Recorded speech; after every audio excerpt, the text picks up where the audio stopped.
Price the Lord. കർത്താവിന് മഹത്വം. AGM for Christ media YouTube ചാനലിലൂടെ ഞങ്ങളെ ശ്രദ്ധിച്ചുകൊണ്ടിരിക്കുന്ന എല്ലാ മാന്യ ശ്രോതാക്കൾക്കും വേഗം വരുന്ന യേശുക്രിസ്തുവിൻ്റെ നാമത്തിലുള്ള വന്ദനത്തെ അറിയിക്കുകയാണ്. ഇന്നത്തെ നമ്മുടെ ചിന്താവിഷയം ദ മിഷൻ ഓഫ് ഗോഡ് എന്നുള്ളതാണ്.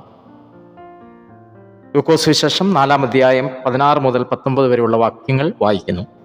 അവൻ വളർന്ന നസ്രയത്തിൽ വന്ന് ശബ്ബത്തിൽ തൻ്റെ പതിവ് പോലെ പള്ളിയിൽ ചെന്ന് വായിപ്പാൻ എഴുന്നേറ്റ് നിന്നു. യെശയ്യാ പ്രവാചകന്റെ പുസ്തകം അവന് കൊടുത്തു.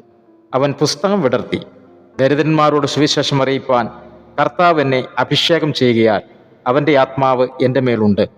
ബദ്ധന്മാർക്ക് വിടുതലും കുരുടന്മാർക്ക് കാഴ്ചയും പ്രസംഗിക്കുവാനും പീഡിതന്മാരെ വിടുവിച്ചയപ്പാനും കർത്താവിൻ്റെ പ്രസാദവർഷം പ്രസംഗിക്കുവാനും എന്നെ അയച്ചിരിക്കുന്നു. Price the Lord. ഈ കാണുന്ന പ്രപഞ്ചം മുഴുവനും സർവസൃഷ്ടാവും സർവജ്ഞാനിയും സർവവ്യാപിയും സർവശക്തനുമായ ദൈവത്തിൻ്റെ മിഷൻ പദ്ധതിയുടെ ഭാഗമായി ഉരുത്തിരിഞ്ഞിട്ടുള്ളതാണ്. ജോൺ സ്റ്റോട്ടിൻ്റെ സ്റ്റേറ്റ്മെൻറ്റിൽ നാം കാണുന്നു, Yahweh is the missionary God, Jesus is the missionary son and the holy spirit is the missionary spirit. And therefore Jesus Christ is the greatest missionary sent by his Father to this world, and his mission was to fulfill the will of his Father. ലോകം കണ്ട ഏറ്റവും ശ്രേഷ്ഠനായ missionary യേശുക്രിസ്തു തന്നെയാണ്.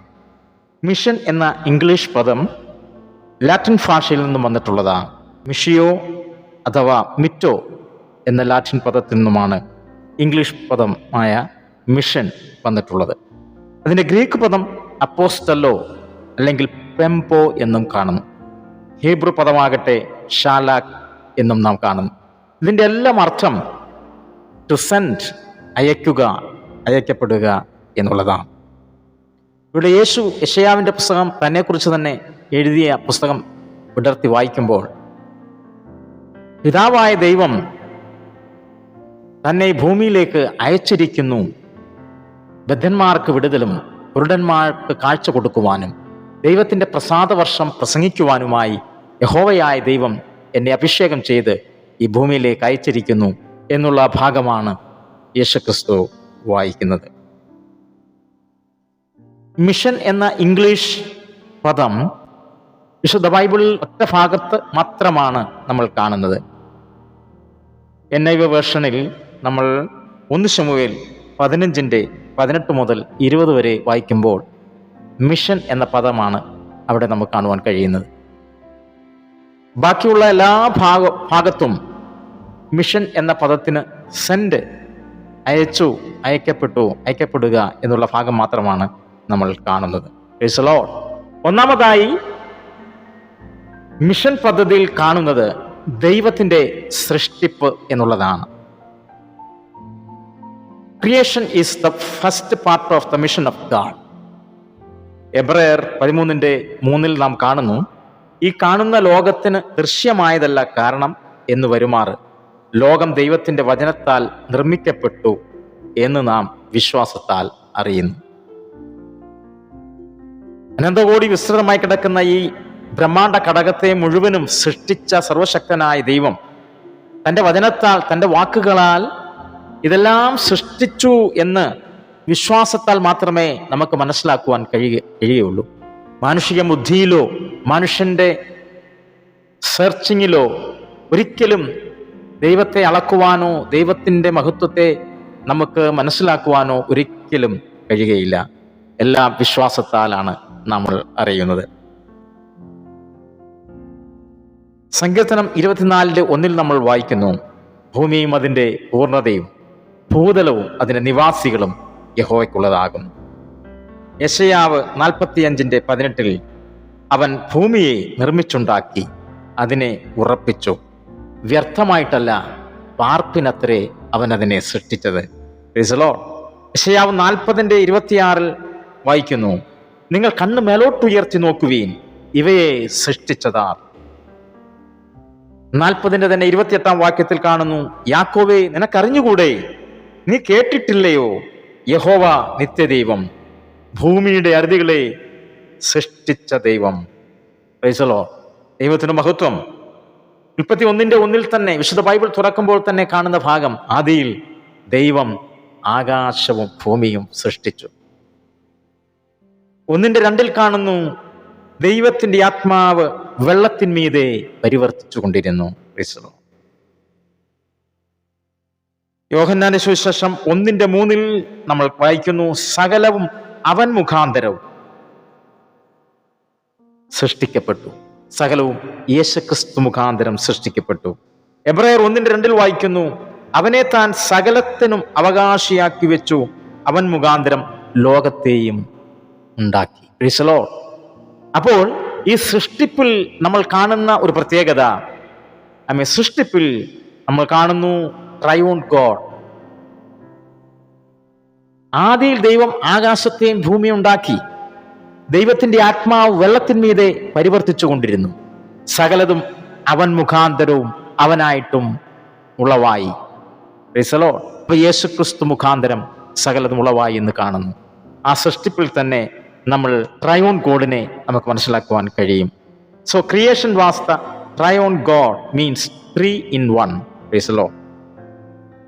അവിടെ യഹോവയായ ദൈവത്തെ പരിചയപ്പെടുത്തുന്ന വേർഡ് മൂലഭാഷയിൽ എലോഹീം എന്ന വേർഡാണ് ഉപയോഗിച്ചിരിക്കുന്നത്.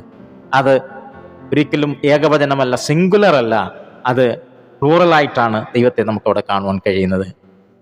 ഈ സൃഷ്ടിപ്പിന്റെ പ്രത്യേകത എന്താണ്? God created everything out of nothing. Ex nihilo എന്ന പദമാണ് അവിടെ കൊടുത്തിരിക്കുന്നത്, മൂലഭാഷയിൽ കൊടുത്തിരിക്കുന്നത്. God created everything out of nothing. ഒന്നുമില്ലായ്മയിൽ നിന്നും, ശൂന്യതയിൽ നിന്നുമാണ് ദൈവം സകലത്തെയും സൃഷ്ടിച്ചത്. സൃഷ്ടിപ്പിൽ യേശു ഉണ്ട് എന്നുള്ള ചില തെളിവുകൾ പിന്നെയും വിശുദ്ധ ബൈബിളിൽ നമുക്ക് പഠിക്കുവാനായിട്ട് കഴിയുന്നുണ്ട്.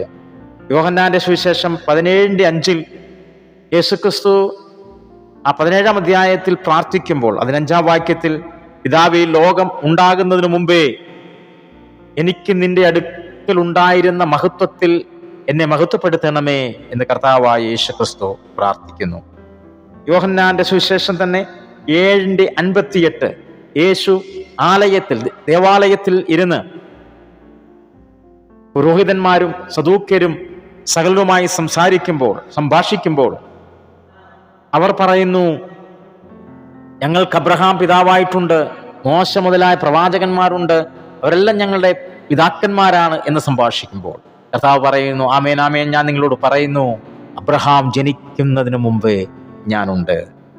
അപ്പോൾ അവർ അവനെ എറിവാൻ കല്ലെടുത്തു എന്നാണ് പറയുന്നത്. നമുക്കവിടെ മനസ്സിലാക്കാൻ കഴിയുന്നു, pre existence of Jesus Christ, Yeshu Kristu സകലത്തെയും ഉളവാക്കുന്നതിന് മുമ്പ്, സകലത്തെയും നിർമ്മിക്കുന്നതിന് മുമ്പ് പിതാവായ ദൈവസന്നിധിയിൽ പുത്രനായിട്ട് താൻ ഉണ്ട് എന്ന് നമുക്ക് മനസ്സിലാക്കുവാനായിട്ട് കഴിയുന്നു. Price the Lord. ആകയാൽ ഈ കാണുന്ന സകല ചരാചരങ്ങളും, ഈ കാണുന്ന പ്രപഞ്ചം മുഴുവനും ദൈവത്തിൻ്റെ സൃഷ്ടികളാണെന്നുള്ള ആ വലിയ ബോധ്യം നമ്മുടെ ജീവിതത്തിൽ ഉണ്ടാകട്ടെ. ഈ കാണുന്ന സകല ചരാചരങ്ങളെയും ശൂന്യതയിൽ സൃഷ്ടിച്ച സർവശക്തനായ ദൈവമാണെന്നും ആ ദൈവത്തെ മനുഷ്യൻ അനുസരിക്കേണ്ടതുണ്ടെന്നും ആ ദൈവത്തെ ഭയപ്പെട്ട് ആ ദൈവത്തിനു വേണ്ടി ജീവിതം സമർപ്പിക്കണമെന്നുള്ള വലിയൊരു ബോധ്യം എന്നെ കേൾക്കുന്ന ശ്രോതാക്കളെ നമുക്കെല്ലാവർക്കും ഉണ്ടാകുവാനായിട്ട് ദൈവം സഹായിക്കുമാറാകട്ടെ. അടുത്ത ഭാഗം, redemption is the part of the mission of God. 2-ാം ഭാഗം നമ്മൾ കാണുന്നത് വീണ്ടെടുപ്പ് എന്നുള്ളതാണ്. Redemption is the part of the mission of God. വീണ്ടെടുപ്പ്. സൃഷ്ടിപ്പിനും വീണ്ടെടുപ്പിനും മധ്യേ കാണുന്ന ഒരു ഗർത്തമാണ് ഫാൾ ഓഫ് മാൻ, അഥവാ മനുഷ്യന്റെ വീഴ്ച എന്നുള്ളത്. ദൈവത്തിന്റെ വചനം പറയുന്നു, ഏക മനുഷ്യനാൽ പാപവും പാപത്താൽ മരണവും ലോകത്തിലേക്ക് കടന്നു. ദൈവം തിന്നരുത് എന്ന് കൽപ്പിച്ച വൃക്ഷഫലം ഭക്ഷിച്ചത് മൂലം മനുഷ്യൻ അഥവാ ആദം പാപിയായി തീർന്നു. തിരുവചനം പറയുന്നു, അതുകൊണ്ട് ഏക മനുഷ്യനാൽ പാപവും പാപത്താൽ മരണവും ലോകത്തിലേക്ക് കടന്നു. പാപത്തിന്റെ ഫലമായി മനുഷ്യനിലുണ്ടായിരുന്ന ദൈവിക തേജസ്സും ദൈവിക പദവികളും മനുഷ്യന് നഷ്ടമായി. ശാപഗ്രസ്തനായി മനുഷ്യൻ ഏദൻ തോട്ടത്തിൽ നിന്ന് പുറത്താക്കപ്പെട്ടു. ദൈവത്തിൽ നിന്നും വളരെ വിദൂരത്തേക്ക് അവൻ കടന്നുപോയി. സൃഷ്ടിപ്പിനും വീണ്ടെടുപ്പിനും മധ്യയുള്ള ഗർത്തം മനുഷ്യന്റെ വീഴ്ചയാണ്. മനുഷ്യൻ പാപം ചെയ്തത് മൂലം, അനുസരണക്കേടിനാൽ, ദൈവം കൽപ്പിച്ചത് അരുത് എന്ന് കൽപ്പിച്ചത് അനുസരണക്കേടിനാൽ ആ വൃക്ഷഫലം ഭക്ഷിച്ചതിന് മുഖാന്തരം ആദമ്യവർഗം മുഴുവനും പാപികളായി തീർന്നു. പാപികളായി തീർന്ന മനുഷ്യൻ തോട്ടത്തിൽ നിന്ന് പുറത്താക്കപ്പെട്ടതിന് ശേഷം മനുഷ്യന് ശാപം ഏറ്റെടുത്തുകൊണ്ട് അവൻ മുന്നോട്ട് യാത്ര ചെയ്യുകയിൽ മനുഷ്യൻ ദൈവത്തോട് അടുക്കുവാൻ വേണ്ടി പല മാർഗങ്ങളും അവൻ കണ്ടെത്തി. യാഗങ്ങളിലൂടെ, കർമ്മങ്ങളിലൂടെ, ആചാരങ്ങളിലൂടെ ദൈവത്തെ പ്രസാദിപ്പിക്കുവാൻ അവൻ ആഗ്രഹിച്ചു. Price the Lord. ദൈവം കൊടുത്ത ന്യായപ്രമാണം രക്തം ചൊരിഞ്ഞിട്ടല്ലാതെ വിമോചനമില്ല എന്നുള്ള പ്രമാണം. പാപപരിഹാരത്തിനു വേണ്ടി മനുഷ്യൻ യാഗങ്ങൾ അർപ്പിക്കുവാൻ തുടങ്ങി. കാളകളുടെയും ആട്ടുകൊറ്റന്മാരുടെയും പശുക്കിടാങ്ങളുടെയും കുറുപ്രാവിൻ്റെയും രക്തമൊഴുക്കി പാപപരിഹാരത്തിനായി മനുഷ്യൻ വളരെ ദൈവത്തോടടുക്കുവാനായി താല്പര്യപ്പെട്ടു. പക്ഷേ പിന്നെയും മനുഷ്യൻ പാപത്തിനോ പാപപ്രവൃത്തികൾക്കോ കുറവില്ലാതെ മനുഷ്യൻ പിന്നെയും പാപങ്ങൾ ചെയ്തു കൂട്ടുമ്പോൾ, ഒരു പരിഹാരം തേടി പിന്നെയും ആ പരിഹാരം നേടിക്കഴിഞ്ഞ് അടുത്ത ദിവസവും അതേ പാപം ചെയ്യുമ്പോൾ പാപത്തിൻ്റെ പ്രവൃത്തികൾ മനുഷ്യനിൽ കൂടി വന്നപ്പോൾ പിന്നെയും അവനിലൂടെ ഒരു പരിഹാരത്തിനു വേണ്ടി അവൻ വളരെയധികം ആഗ്രഹിക്കുവാനായിട്ടിടയായി. ഒരിക്കലായി അർപ്പിക്കുന്ന, പിന്നെയും അർപ്പിക്കുന്ന പാപപരിഹാര ബലികൾ മനുഷ്യന് തന്നെ അരാജകത്വം തോന്നിയ സന്ദർഭങ്ങൾ. ദൈവം തന്നെ മനുഷ്യൻ എന്നേക്കുമുള്ള പാപപരിഹാരത്തിനായി ആ പദ്ധതി ദൈവം തന്നെ മനുഷ്യനു വേണ്ടി മെനഞ്ഞിരുന്നു. Price the Lord. അതാണ് വീണ്ടെടുപ്പ്. അവിടെയാണ് വീണ്ടെടുപ്പിന്റെ അനിവാര്യത നമുക്ക് മനസ്സിലാക്കുവാൻ കഴിയുന്നത്. Price the Lord. ദൈവം തന്നെ മനുഷ്യന് പാപപരിഹാരത്തിന് വേണ്ടിയുള്ള വലിയ പ്രോജക്റ്റ്, മിഷൻ പദ്ധതി രൂപീകരിച്ചു. അതെന്താണ്? അതാണ് റിഡംഷൻ. റിഡംഷനിലൂടെ, വീണ്ടെടുപ്പിലൂടെ നഷ്ടപ്പെട്ടു പോയ മനുഷ്യനെ മടക്കിക്കൊണ്ടുവരുവാൻ ദൈവം ആഗ്രഹിച്ചു. സങ്കീർത്തനം 49:7 മുതൽ 9 വരെ നാം വായിക്കുമ്പോൾ, സഹോദരൻ ശവക്കുഴി കാണാതെ എന്നേക്കും ജീവിച്ചിരിക്കേണ്ടതിന് അവനെ വീണ്ടെടുപ്പാനോ ദൈവത്തിന് വീണ്ടെടുപ്പ് വില കൊടുക്കുവാനോ ആർക്കും കഴിയുകയില്ല. അവൻ്റെ പ്രാണന്റെ വീണ്ടെടുപ്പ് വിലയേറിയത്. Price the Lord. ഭൗതിക വസ്തുക്കൾ നഷ്ടപ്പെട്ടു പോയാൽ പണം കൊടുത്ത് വീണ്ടെടുക്കുവാൻ കഴിയും. പക്ഷേ മനുഷ്യന്റെ പ്രാണന്റെ വീണ്ടെടുപ്പ്, അഥവാ അവന്റെ ആത്മാവിന്റെ വീണ്ടെടുപ്പ്, അത് വിലയേറിയതാണ്. അത് ഒരു നാളും ഒരു മനുഷ്യനും സാധിക്കയില്ല. അവിടെയാണ് രക്തം ചൊരിയാതെ വിമോചനമില്ല. എന്ത് രക്തം? മനുഷ്യന്റെ രക്തത്തിന് പാപത്തിന്റെ കറകളുണ്ട്. ഒരിക്കലും അതിനെ ശുദ്ധീകരിക്കുവാൻ കഴിയുകയില്ല. ഒരു മനുഷ്യനും ഒരു മനുഷ്യന്റെ പ്രാണനെ വീണ്ടെടുക്കുവാൻ കഴിയുകയില്ല. കാരണം സകലരും ഒരു വ്യത്യാസവുമില്ല. എല്ലാവരും പാപം ചെയ്ത് ദൈവ തേജസ് നഷ്ടപ്പെട്ടവരായി തീർന്നു. ഇബ്രായ ലേഖനം 9:22 നാം വായിക്കുമ്പോൾ, ന്യായപ്രമാണപ്രകാരം ഏകദേശം സകലവും രക്തത്താൽ ശുദ്ധീകരിക്കപ്പെടുന്നു. രക്തം ചൊരിഞ്ഞിട്ടല്ലാതെ വിമോചനമില്ല. ആമേൻ. 1 പത്രോസ് 1:18-19 നമ്മൾ കാണുന്നു. വ്യർത്ഥവും പിതൃ പാരമ്പര്യമുള്ള നിങ്ങളുടെ നടപ്പിൽ നിന്നും നിങ്ങളെ വീണ്ടെടുത്തിരിക്കുന്നത് പൊന്ന്, വെള്ളി മുതലായ അഴിഞ്ഞു പോകുന്ന വസ്തുക്കളെ കൊണ്ടല്ല, പിന്നെയോ ക്രിസ്തുയേശു എന്ന നിഷ്കളങ്കവും നിർദോഷവുമായ കുഞ്ഞാടിന്റെ വിലയേറിയ രക്തം കൊണ്ടത്രേ. മനുഷ്യനെ വീണ്ടെടുക്കുവാൻ പരിശുദ്ധമായ പാവനമായ രക്തമാണ് ചീന്തേണ്ടത്. അത് ഇന്നേക്ക് 2024 വർഷങ്ങൾക്ക് മുമ്പ് കാൽവറിയിൽ ആ രക്തം ചീന്തുവാനായിട്ടിടയായി. കുഞ്ഞാടിന്റെ വിലയേറിയ രക്തം. Price the Lord.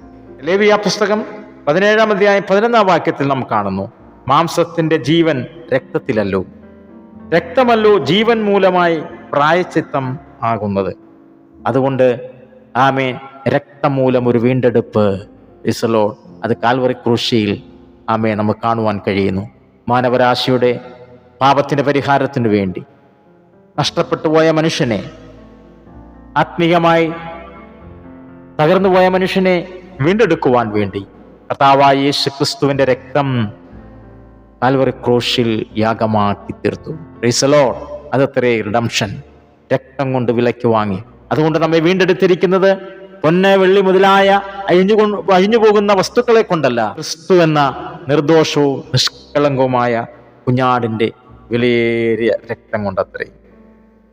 യേശു മറുവിലയായി തൻ്റെ രക്തം ചീന്തി, ധാരയായി ചിന്തി മനുഷ്യകുലത്തെ വീണ്ടെടുക്കുവാനായിട്ട് ഇടയായിത്തീർന്നു. അതുകൊണ്ട് റിഡംഷൻ വളരെ ഇമ്പോർട്ടൻ്റ് ആയ ഒരു പദ്ധതിയാണ്.